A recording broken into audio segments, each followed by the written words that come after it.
Hey, welcome to Level 7. Wanted to take a second and chat with you guys about the premiere of Agents of S.H.I.E.L.D, the new Joss Whedon show. I'm so happy I get to say those words. There's a new Joss Whedon show on television because, the people with all the money in Hollywood finally realize that Joss Whedon is a freaking master, and just to let him do what he does.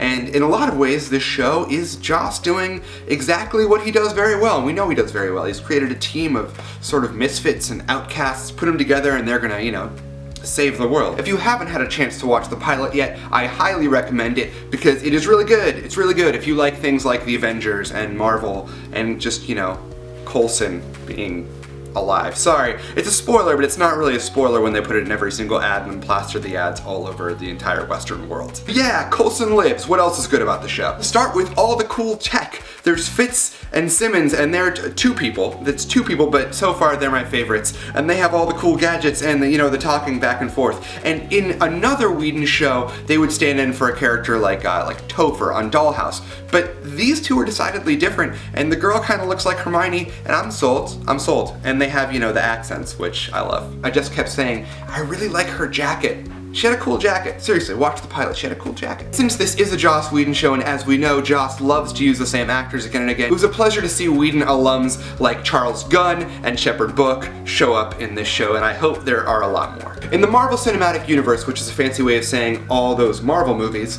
Agent Coulson was a connecting link. He is the connective tissue between all of these superheroes, and in a perfect world, Marvel's Agents of S.H.I.E.L.D. on TV can do that in between movies. Easily envision a world where when the Thor movie comes out, Thor has a cameo on the TV show, or Iron Man, or whoever. I mean, in the season finale of this first season, if we don't see at least a couple of Avengers, I am going to be very disappointed. Joss has their phone numbers, and we know from the pilot that there are already a bunch of cosplayers outside of Stark Tower, so that's right on the money. Let's be real. That's pretty... We know how nerds are. You know what you would do if suddenly there were, Iron Man.